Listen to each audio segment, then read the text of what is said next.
Fala pessoal, tudo bem? Vamos analisar hoje duas notícias. A primeira é do Brasil Journal. Breaking: Casas Bahia converte dívida e corta alavancagem pela metade. E a segunda, do Valor Econômico: prejuízo dos Correios dobra e patrimônio líquido fica negativo em 6 bilhões de reais no primeiro trimestre. No primeiro caso, Casas Bahia estava passando por um processo, está passando por um processo de reestruturação e agora conseguiu converter boa parte da dívida em equity para diminuir a sua alavancagem e melhorar, né, a perspectiva futura da companhia. No segundo caso, os Correios já tinham divulgado um prejuízo recorde em 2024 e acabaram de divulgar os seus resultados do primeiro trimestre com prejuízo ainda maior. Vamos analisar essas duas notícias nesse BTC News. Se você gosta das nossas análises, por favor, dê um like nesse vídeo. E se você puder compartilhar as nossas análises com pessoas que possam fazer bom uso delas, a gente agradece. Bom, vamos começar aqui falando um pouco sobre o caso Casas Bahia. Casas Bahia, como toda empresa de varejo, sofreu bastante na pandemia e os anos de 2022 e 2023 foram muito ruins para a empresa. Ela começou a se endividar bastante e começou a ter muito problema, principalmente por causa da alavancagem, que estava chegando no prazo de vencimento e a empresa não ia ter dinheiro para pagar. O que aconteceu nesse caso? No dia 29 de abril de 2024, recuperação extrajudicial das Casas Bahia. O que é isso e como mexe com as ações? Basicamente, nesse processo, a Casas Bahia ela entrou em recuperação extrajudicial, ou seja, ela fechou um acordo ali, começou uma negociação com os credores da empresa, os bancos e os detentores das debêntures, para ganhar mais prazo para conseguir ter um tempo para se reestruturar e ter uma perspectiva de pagar essa dívida no futuro. Conseguiu esse prazo e aí eles fecharam um acordo com os credores já no dia 9 de 5 de 2024. Após recuperação extrajudicial, Casas Bahia reporta prejuízo menor. Como ficam as ações? E aí o que aconteceu? Alongaram o prazo das dívidas e eles ganharam tempo para conseguir fazer toda a estruturação operacional para aumentar a rentabilidade da empresa e a geração de caixa. Para quê? Para você ter uma perspectiva positiva no futuro, que você vai ter dinheiro suficiente para pagar essa dívida renegociada com prazo mais longo. E 2024, pessoal, foi um ano onde, em termos operacionais, a Casas Bahia melhorou. Tá? Tanto é que saiu essa notícia aqui no dia 29 de 11 de 2024, a virada da Casas Bahia e a perspectiva pós-Black Friday. Então, os resultados estavam bons? Olha, em termos operacionais, sim. Eu vou mostrar para vocês aqui, ó. Quando a gente pega aqui o resultado da Casas Bahia, receita bruta caiu 5,9%, chegando a 32 bilhões 414. No entanto, essa queda de receita, ela veio via vendas mais saudáveis. Tanto é que você vê isso na margem bruta. A margem bruta passou de 27,9 para 30,8. Então você deu menos desconto, vendeu menos, mas pelo menos as vendas que você fez foi com uma margem bruta maior, né? Ainda cortou 5,4% nas despesas operacionais, o que fez a margem EBITDA subir de 4,3 para 7,2. Então, em termos operacionais, as Casas Bahia melhoraram ali em 2024? Sim, sensivelmente. No entanto, eu não sei se vocês estão vendo que o resultado financeiro negativo de 2 bilhões 187 comeu todo o resultado operacional e ainda impôs um prejuízo líquido de 1 bilhão 045, né? Beleza. Quando você pega no fluxo de caixa, aquele prejuízo de 1 bilhão 045, boa parte dele veio daqui, ó. 1 bilhão 132 só de juros e variação monetária. Então, os resultados financeiros, apesar de serem negociados com prazo mais longo, estavam comendo todo o resultado operacional da empresa e ainda impondo um prejuízo bilionário, né? Outra coisa que é interessante, a empresa ela conseguiu gerar caixa operacional em 2024, 10 bilhões 643 contra 10 bilhões 467. Então aumentou um pouquinho a geração de caixa operacional. No entanto, eu vou mostrar para vocês que boa parte dessa geração de caixa veio aqui da linha fornecedores, 11 bilhões 208. O que é isso, Aracaki? Basicamente, quando você ganha mais prazo com o fornecedor, você melhora o seu fluxo de caixa e, por isso, boa parte da geração de caixa do ano de 2024 veio dessa linha. Qual que é o grande problema disso? Você vai apertando os seus fornecedores em prazo e eles também vão tendo problema de capital de giro. Vai chegar um momento que ou os fornecedores não querem fornecer mais via vai fazer suas vendas via Casas Bahia, ou eventualmente eles vão começar a aumentar o custo para Casas Bahia. Então a perspectiva para 2024, em termos operacionais, foi boa, só que você está criando uma bomba relógio operacional no futuro, porque vai chegar um momento que o fornecedor ou não vai fornecer, ou vai começar a aumentar o custo da empresa, né? Quando você pega a posição de balanço da empresa, vocês percebem que mesmo com prazos mais longos, a situação estava difícil. Como que você vê isso, Aracaki? Ó, tô mostrando para vocês aqui a posição de ativos circulantes da empresa no dia 31 de 12 de 2024. 14 bilhões 140. Quando você pega a posição de passivo circulante, estava 19 bilhões 262. Índice de liquidez corrente abaixo de 1. Nos próximos 12 meses, ou seja, no ano de 2025, a empresa ia ter problema, certo? Beleza, né? Quando você olha aqui o resultado do primeiro trimestre, aí eles mostraram uma melhora sensível aqui na operação. Por quê? Porque agora eles mostraram crescimento de receita em 10,1%, chegando a 8 bilhões 299, melhora de margem bruta, quando você compara com o primeiro trimestre de 24, que era 30%, foi para 30,2%, e melhora da margem bítida, que era 6,1%, foi para 8,2%. No entanto, o resultado financeiro explodiu, aumentou 89,7%, que comeu de novo todo o resultado operacional da empresa e ainda deu um prejuízo de 408 milhões. Prejuízo maior do que o prejuízo líquido de 261 do primeiro trimestre de 24. Então, melhorou o operacional, mas continua com o problema do resultado financeiro. E a geração de caixa, pessoal, ela deu uma pequena diminuída. Eles tinham gerado 2 bilhões 709 no primeiro trimestre de 24, agora eles geraram 2 bilhões 274. Diminuiu? Diminuiu. E de novo, pessoal, boa parte dessa geração de caixa de 2 bilhões 274 foi aqui em fornecedores, 2 bilhões e 23. Então é aquele negócio, é insustentável em termos operacionais você gerar caixa ganhando prazo com fornecedor? Vai chegar um momento que essa conta vai chegar. E olha que interessante, a gente vê esse ganho de prazo aqui no prazo médio de pagamento de fornecedores. No primeiro trimestre de 24 eram 114 dias. Então imagina, né? Você vende para Casas Bahia, eles vão te pagar na média em 114 dias. Esse prazo aumentou. 135 dias foi no primeiro trimestre de 25. Então você já percebe que vai chegar um momento, e isso pode acontecer já em 2025, que os fornecedores vão começar a não fornecer ou eventualmente começar a aumentar o custo e aí as margens operacionais vão começar a cair. Quando você pega a dívida bruta da empresa aumentou. Era 4 bilhões 022, foi para 4 bilhões 359. Então você já percebeu, né? A empresa está melhorando em termos operacionais? Tá. Tá gerando caixa? Tá, mas via fornecedores que isso é insustentável no longo prazo. E a dívida está aumentando. Vai conseguir pagar essa dívida mesmo tendo negociado um prazo mais longo? Provavelmente não. Então o que eles já fizeram? Olha, vamos sentar aqui com os credores e vamos ver uma outra forma de dar uma aliviada? Agora a gente entra na notícia principal. Vamos ler ela de perto? Vamos lá, ó.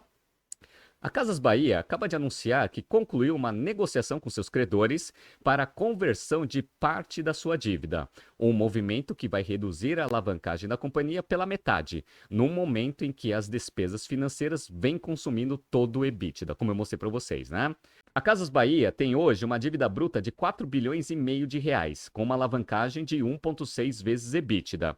1,6 vezes EBITDA parece ser baixo, mas como a previsibilidade do EBITDA de uma empresa de varejo ela é relativamente baixa e também a qualidade da dívida da Casas Bahia ela não é tão boa assim mesmo com prazo longo, dado que ela acabou de sair de uma recuperação extrajudicial, provavelmente os credores falaram o seguinte, olha, 3 é a média do setor, mas eu quero uma proteção um pouco mais apertada, provavelmente próximo de 2, né? A companhia vai converter em ações toda a série 2 da sua 10ª emissão de debêntures, num total de 1,5 bilhão de dívida. Hoje, essas debêntures estão nas mãos do Bradesco e do Banco do Brasil, mas os dois vão vender os papéis para outro player financeiro, que se tornará o maior acionista da Casas Bahia. A identidade desse investidor não foi revelada. Então, qual que é a jogadinha aqui? É você pegar a dívida que a empresa tem e converter em equity. Ou seja, você vai diluir toda a base de acionistas atuais da empresa, mas eventualmente você vai tirar boa parte dessa dívida do balanço, diminuindo o índice de alavancagem e eventualmente tendo menos encargo sobre essas dívidas no P&L da empresa, né, no DRE. Vamos lá. A conversão será feita a um desconto de 20% sobre a média do preço da ação nos 90 pregões anteriores à data do closing da operação. Então, os bancos eles vão até ter um certo lucro. Por quê? Porque eles vão ter ações que estão sendo precificadas por essa relação de troca 20% abaixo da média dos últimos 90 pregões, né? Se o closing fecha hoje, por exemplo, a conversão geraria uma diluição de 77,5%, com o novo player ficando com essa participação na empresa. Então, quem pegar essas ações convertidas vai virar controlador da empresa. Já a participação da família Klein, que hoje detém 21% da empresa, cairia para menos de 5%. Vai mudar a mão o controle da Casas Bahia, né? Como parte do acordo, esse player financeiro não revelado se comprometeu a fazer um lock-up gradativo de 16 meses. Então não é que ele vai pegar todas essas ações e já vai sair vendendo logo de largada. Por quê? Porque senão a ação vai cair e vai despencar. Então ele vai ficar 16 meses vendendo aos poucos aqui essa ação para conseguir ter retorno sobre esse investimento que ele está fazendo, né? No primeiro TRI, ele poderá vender até 10% da posição. No segundo, mais 15%. E assim por diante. Na negociação, a Casas Bahia também conseguiu melhorar o prazo da série 1 das debêntures, que soma mais 1,6 bilhão de reais.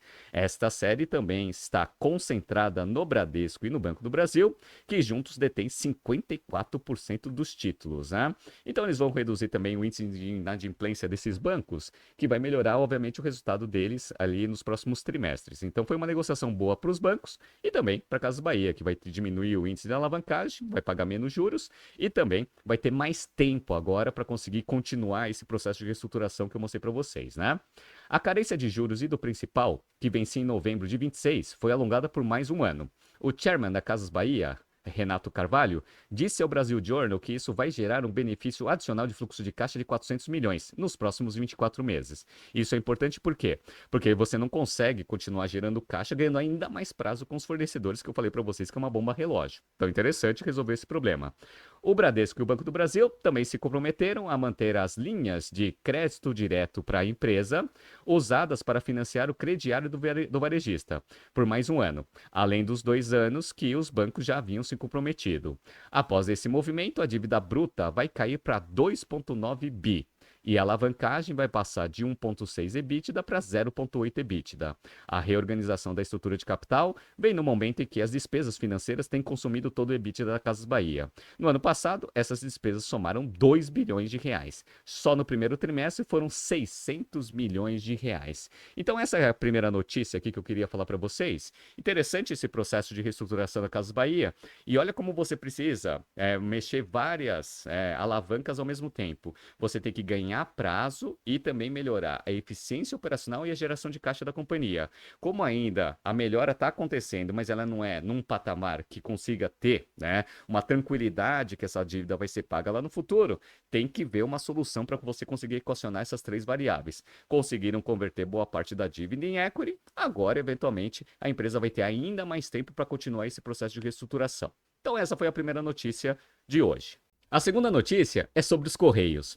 Eu fiz recentemente, acho que umas 2 semanas, um BTC News sobre o resultado recorde negativo dos Correios em 2024. Só que eles já divulgaram também, junto com o resultado de 2024, praticamente no mesmo mês, os resultados do primeiro trimestre de 25. E sabe o que aconteceu, pessoal? Vamos ver aqui, ó. Prejuízo dos Correios dobra e patrimônio líquido fica negativo em 6 bilhões de reais no primeiro trimestre. Olha que interessante, né? Então, se a perspectiva para 2025 já era ruim, mesmo com prejuízo recorde em 2024, parece que essa perspectiva ruim vai de fato se concretizar. Então, vamos relembrar? No dia 9 de maio de 2025, o prejuízo dos Correios salta e fecha 2024 em 2,6 bilhões de reais, o recorde histórico do prejuízo dos Correios. Sabe quanto que foi o prejuízo só do primeiro trimestre? Vamos dar uma olhada aqui nos financials, só que antes da gente analisar os financials, lembra que eu falei para vocês que o resultado do ano passado, a auditoria fez uma ressalva. No resultado do primeiro trimestre, essa ressalva se manteve. Então vamos lá? Conforme descrito na nota 10.1, os Correios possuem registrado na rúbrica de provisão para processos judiciais o montante de 2,496 bilhões de reais no dia 31 de março de 2025. Embora nossos procedimentos de auditoria tenham identificado melhorias implementadas pela área jurídica da empresa em relação à classificação dos riscos processuais, ainda existem fragilidade nos critérios utilizados e nos controles internos empresariais, ensejando inconsistência nos valores de passivos vinculados a processos judiciais e passivos contingentes. O que isso significa? Significa que a auditoria está falando o seguinte: olha, esse número é gigantesco, mas ele pode ser maior. Eu não consigo, pelos meios tradicionais aqui, ter certeza se esse valor está correto ou não. Então, analise os resultados da empresa, sabendo que, eventualmente, ele pode ser pior. Né? Então, foi basicamente isso que ele colocou, tirou dele da reta. Né? Então, vamos dar uma olhada aqui. Ó. O prejuízo, pessoal, foi de 1 bilhão 725. Lembra que do ano passado inteiro foi de 2 bilhões e 600. Só no primeiro trimestre, 1 bilhão 725. Né? Então, vamos dar uma olhada aqui. Ó. Receita líquida caiu de 4 bilhões e meio para 3 bilhões 949. O lucro bruto já está negativo, pessoal. Ou seja, a operação de venda do Correio já está dando prejuízo. 61 milhões negativo contra 614 positivo no primeiro trimestre do ano passado. E dado que aumentaram todas as despesas operacionais aqui da empresa, o lucro operacional antes do resultado financeiro ficou negativo em 1 bilhão 467. Dado que o resultado financeiro também foi muito negativo, aí dá 1 bilhão 725, né? Bom, então a gente já viu que o resultado operacional dos Correios está uma catástrofe, né? Quando você pega o balanço está pior ainda. Vamos dar uma olhada? Então vamos lá, pessoal. Eu estou pegando aqui, ó, a posição de balanço do dia 31/3/2025, né? Olha aqui, ó. Ativo circulante. 1 bilhão 850. Sabe quanto que era no primeiro trimestre do ano passado? 2 bilhões 647. Olha a queda na posição de ativo circulante, né? Lembrando que ativo circulante é todo o ativo que você consegue converter em dinheiro em até 12 meses, né? Beleza. E aí, ó, passivo circulante, pessoal, 7 bilhões 480. Se você tem 1 bilhão 850 que você consegue converter em dinheiro em até 12 meses e tem 7 bilhões 408 que você precisa honrar, ou seja, pagar em até 12 meses, índice de liquidez corrente está tendendo a zero. Ou seja, esse negócio aqui não tem liquidez imediata. A empresa está passando por dificuldade? Tá, mas pessoal, eu vou pegar 2 pontos aqui de destaque que eu acho que as pessoas não vão olhar de uma forma mais detalhada, que nem a gente faz aqui no BTC News, mas vocês que assistem, vocês vão ver. Então vamos lá. 2 contas me chamaram bastante atenção aqui, ó. A primeira, no ativo circulante, é o contas a receber. Contas a receber eram 2 bilhões 250 lá no final do primeiro trimestre de 24, e aí caiu pra caramba, né? Uns 800 milhões aqui foi para 1 bilhão 405. Aí eu falei, olha, por que o recebível dos Correios está tão baixo, né? Bom, de duas uma. Ou ele está dando menos prazo para receber as operações de venda dele com seus clientes, beleza, tá? Pouco provável isso acontecer, dado que a empresa está com bastante dificuldade, ou eventualmente eles anteciparam esse recebível. Então eles podem ter antecipado esse recebível? Podem ter antecipado esse recebível. Para onde que vai esse dinheiro? Geralmente para o caixa, para você conseguir honrar os seus compromissos de curto prazo. Dado que o caixa que ele só aumentou 4 milhões do primeiro trimestre do ano passado para agora, era 114 milhões, foi para 119, para onde que foi esse dinheiro, né? Bom, provavelmente para pagar as despesas operacionais. Então você antecipou o recebível, isso é uma hipótese, para você conseguir bancar a operação do dia a dia e tá ficando sem dinheiro. Tá ficando sem recebível também. Esse é o primeiro ponto. A gente vai entrar no detalhe mais para frente. O outro que me chamou bastante atenção, pessoal, foi esse cara aqui, ó. Benefícios a empregados. Nota 8 aqui, ó. Benefícios para empregado, geralmente é tudo relacionado ao salário e o que eles recebem do correio, né? Como a quantidade de funcionários não aumentou e o salário aumentou inflação, né, o ajuste foi de 4% e pouco, você tem um aumento de benefícios a empregados de 2 bilhões 787 para 3 bilhões 532, ou o Correio ele está pagando muito salário, isso já vi que não teve, né? Ou ele pode estar atrasando o salário ou alguma obrigação salarial, tá? Então vamos investigar esses dois pontos. Vamos começar com os recebíveis, pessoal. Como eu falei para vocês, os recebíveis, tem uma outra hipótese para recebível. Eventualmente o cliente não paga, ou seja, ele tem que pagar para o Correio uma determinada operação que ele contratou com o Correio, só que ele não paga. Ou seja, o índice de inadimplência dos recebíveis pode eventualmente ter feito aquela conta baixar. Eu dei uma olhada aqui na provisão de perdas. A provisão de perdas, ela se manteve minimamente constante aqui, ó, 24 milhões para 27 milhões. Então a gente já sabe que não é perda. Então, se não é perda e você não está dando prazo menor, eventualmente você fez uma antecipação de recebível. Como que você sabe, Aracaki, que foi uma antecipação de recebível? Eu dei uma olhada aqui na parte de dívidas. A empresa ela não tinha dívida com o banco ABC nem com o Daicoval no dia 31/12 de 2024. E agora tem 550 milhões juntando a dívida dos dois bancos, né? Então, ó, 250 milhões aqui no banco ABC, 300 milhões no Daicoval, num total de 550 milhões. Beleza. Sabe o que os bancos pediram como garantia para esse empréstimo para os Correios? Tá aqui, ó. Direito creditórios da empresa indicado pelo Correio. Tá aqui, ó. Então, ó, os recebíveis foram antecipados via garantias para o empréstimo de 550 milhões que eles tomaram. Então, a gente já sabe que os recebíveis foram antecipados. De forma de empréstimo, você deu isso como garantia e transformou isso em dinheiro. E esse dinheiro já foi. Como vocês viram, né? A posição de caixa da empresa só subiu 4 milhões baseado ali no que a gente viu no balanço, né? Então, beleza. Então, aqui a gente já sabe o que o Correio está fazendo. Está antecipando o recebível, dando os recebíveis como garantia. Essa é a primeira coisa, né? E a parte de benefícios e salários lá do passivo que aumentou tanto, Aracaki. Vamos lá? Eu dei uma olhada aqui, ó. Você tá aqui, ó, salários e encargos sociais. Aí tem lá 13º, que eles fizeram uma provisão, 189 milhões que eles não tinham provisionado, beleza, tá? E aí, no circulante não tem muita diferença aqui, né? Nessa parte das contas tradicionais. Mas vamos pegar aqui, ó, encargos sociais. Encargos sociais, pessoal, tá aqui, ó, INSS empregador. Toda vez que você é CLT, a empresa ela tem que depositar um determinado valor lá no INSS. Para quê? Para você se aposentar. Né? Beleza. Então tá aqui, ó. 140 milhões era o INSS empregador no dia 31/12 de 2024, ou seja, no final do ano passado. E aí já subiu isso daqui para 616,9. Aí a pergunta que fica é, bom, se a quantidade de funcionários não aumentou tanto, e também a massa salarial também não aumentou tanto, ou seja, o salário médio ali dos colaboradores também não aumentou muito desde o final do ano, por que o passivo de INSS aumentou tanto? Bom, uma das hipóteses possíveis é que os Correios eles não estão depositando dinheiro na conta do INSS, ou seja, o empregador ele não está recolhendo o INSS e depositando na conta lá do funcionário para ele ter o montante para ele conseguir se aposentar no futuro. É uma hipótese? É uma hipótese. E eu não estou falando que foi isso que aconteceu porque eu não estou lá, mas é bem provável que isso tenha acontecido. Sabe por quê? Porque tem a nota 8.3.1 em cima dessa continha aqui, ó. Olha o que está escrito aqui, presta atenção.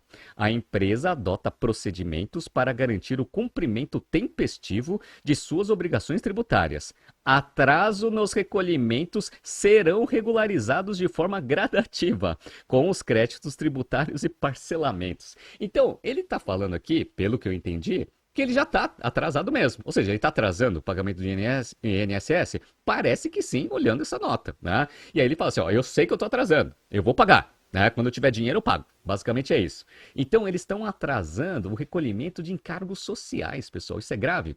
Isso é grave pra caramba, porque se eu sou um colaborador dos Correios, eu tenho confiança que a empresa está recolhendo o INSS ali da minha parte, né, do meu salário, e ela tá pegando a parte dela e tá depositando lá para eu me aposentar. Isso provavelmente está atrasado. Se eles vão regularizar ou não, vão precisar de dinheiro. Que dinheiro que tem, né? A gente viu a posição de ativos circulantes. Vamos ver o que vai acontecer, né? Mas vocês entenderam os pontos? E mesmo fazendo essas duas maracutaias, né? Olha o que aconteceu. Eu peguei o fluxo de caixa das atividades operacionais, aí você olha aqui o número final, ele ficou bem melhor, ó. Tinha sido uma queima de caixa de 1.181 no primeiro trimestre de 24, agora foi uma geração de caixa de 52.948, certo? Beleza. Falei, pô, os Correios melhoraram então. Mas vamos lá? Ó, o que que ajudou a tirar esse déficit aqui de caixa de 1 bilhão 181 e agora está gerando 52.900? Vamos ver aqui, ó, 52.900. Vocês estão vendo que essa conta aqui, ó, contas a receber, ela contribuiu positivamente 848 milhões? Sim, sabe o que é isso? É antecipação de recebível. Por isso que você gera caixa. Você pega os recebíveis, você transforma isso em dinheiro porque você pegou um empréstimo e agora esse negócio faz parte ali do seu caixa para você honrar os seus compromissos de curto prazo. E aí, isso daqui traz um impacto positivo, 848 milhões. Mas lembra que os recebíveis vai chegar um momento que eles vão acabar, tá? Vamos pegar outro que contribuiu positivamente? Tá vendo aqui, ó, salários e encargos sociais, que foi o que a gente viu? 593 positivo, tinha sido só 62. Ou seja, se você não paga, obviamente isso é bom para o seu caixa. Você não paga e aí você fica com mais dinheiro no caixa para você conseguir tocar a operação do negócio no dia a dia. Então, se você pegar aqui, ó, 593 mais 848, meu amiguinho, já estaria aqui 1 bilhão e 400 fácil de queima de caixa operacional, se não tivesse antecipado, né, pegando dívida e dando os recebíveis com garantia e atrasando, eventualmente, é uma hipótese, o INSS dos colaboradores da empresa. E com isso, os Correios estão numa situação ainda pior do que no dia 31/12 de 2024. Agora a gente entra na notícia principal para a gente ver o que o Valor Econômico analisou dos resultados aqui dos Correios. Vamos lá? Então vamos ler de perto, pessoal. Os Correios apresentaram prejuízo de 1 bilhão 720 no primeiro trimestre do ano, resultado mais de 2 vezes pior que o prejuízo de 801,2 milhões de reais apurado há um ano.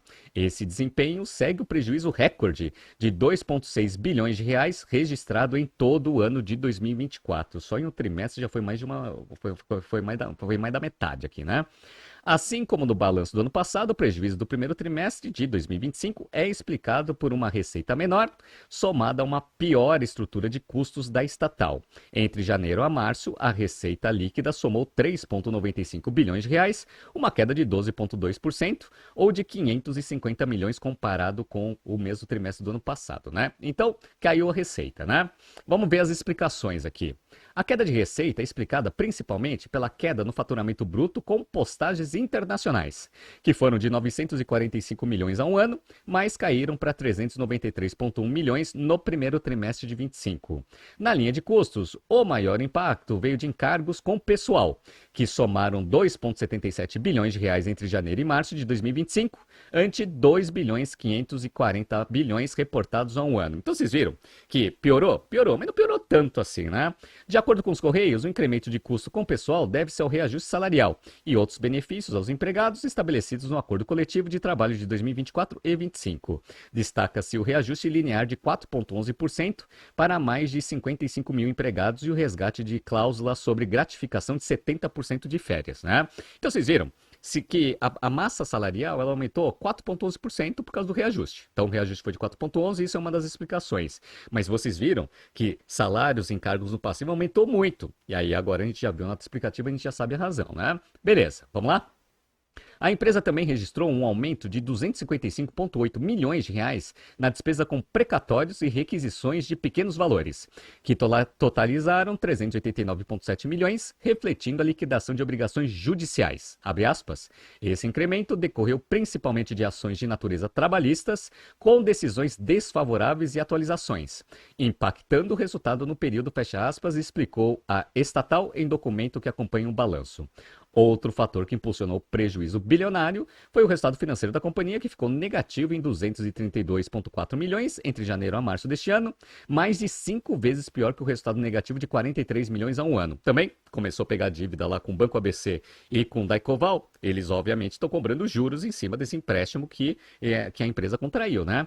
As receitas financeiras diminuíram 44,3 milhões, enquanto as despesas aumentaram em 144,7 milhões de reais. Pessoal, os Correios aqui, eu tô achando que esse negócio vai pro buraco esse ano mesmo, né? Com aquele índice de liquidez corrente próximo de zero, tendendo a zero, a empresa não vai ter condições de continuar rodando. O que ela vai fazer? Bom, ela pode ficar pegando dívida com os bancos para conseguir ter dinheiro, para conseguir pagar o INSS eventual, né, que é uma hipótese que eles não estão depositando, e sem contar as outras obrigações com fornecedores e pagar as dívidas que a empresa agora está contratando. Será que ela vai conseguir fazer isso? Eu não sei. Vamos acompanhar trimestre a trimestre os resultados do Correio para a gente saber o que eles vão fazer ou se o governo vai ter que ajudar de alguma forma, né? Tá surgindo aqui alguns BTCs News passados para vocês se atualizarem. Não se esqueça de se inscrever no nosso canal e na nossa newsletter. Grande abraço e até a próxima edição.